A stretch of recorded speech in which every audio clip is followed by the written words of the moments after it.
Hello class 10th। तो आज हम केमिस्ट्री का chapter first chemical reaction and equation चालू करने वाले हैं। तो उसमें फर्स्ट टॉपिक है केमिकल रिएक्शन।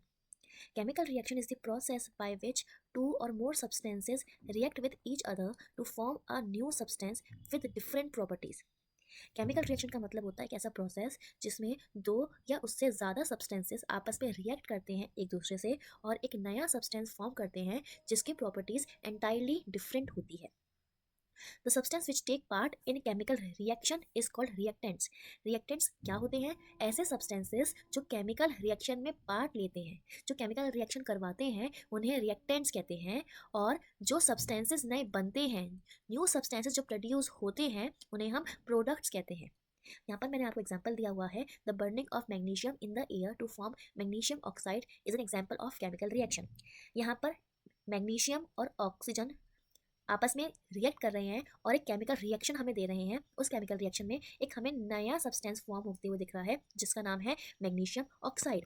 जब भी मैग्नीशियम हवा में जलेगा तो हवा में जब वो जलता है तो वो ऑक्सीजन की प्रेजेंस में जलता है, इसलिए हमने Mg+O2 यहाँ पर लगाया है। जब ये दोनों आपस में रिएक्ट करेंगे, जब Mg और O2 आपस में रिएक्ट करेंगे तो वो मैग्नीशियम ऑक्साइड को फॉर्म करेंगे।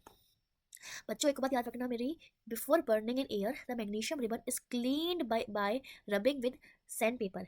हमेशा जब भी मैग्नीशियम रिबन को जलाया जाता है तो उसे पहले क्लीन किया जाता है सैंड पेपर से। ये इसलिए किया जाता है to remove the protective layer of basic magnesium carbonate from the surface of the magnesium ribbon. ये हम इसलिए करते हैं जिससे कि जो प्रोटेक्टिव लेयर मैग्नीशियम कार्बोनेट की मैग्नीशियम रिबन के ऊपर लगी है उसको हटाने के लिए।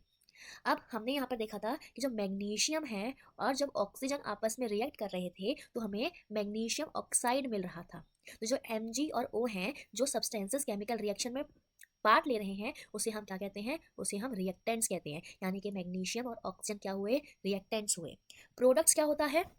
प्रोडक्ट होता है जो हमें लास्ट में मिलता है, एक नया सब्सटेंस जो केमिकल रिएक्शन के बाद हमें मिलता है उसे हम प्रोडक्ट कहते हैं। तो मैग्नीशियम ऑक्साइड जो हमें मिला था वो क्या हुआ? वो एक प्रोडक्ट हुआ। बच्चों एक और बात याद रखने वाली है कि मैग्नीशियम के कोई भी प्रोडक्ट जब जलते हैं तो उनके अंदर से एक वाइट डेजलिंग फ्लेम आता है और वो किसमें टर्न हो जाते हैं? वाइट पाउडर में। आपके एग्जाम्स में ये पूछा जा सकता है कि मैग्नीशियम जब जलता है तो उसमें से कौन सी फ्लेम आती है, किस कलर की फ्लेम आती है? तो आप याद रखेंगे वाइट फ्लेम आती है और वो किस में कन्वर्ट हो जाता है? वो वाइट पाउडर में कन्वर्ट हो जाता है। आई होप आपको ये टॉपिक समझ में आया होगा। Thank you. Like and subscribe.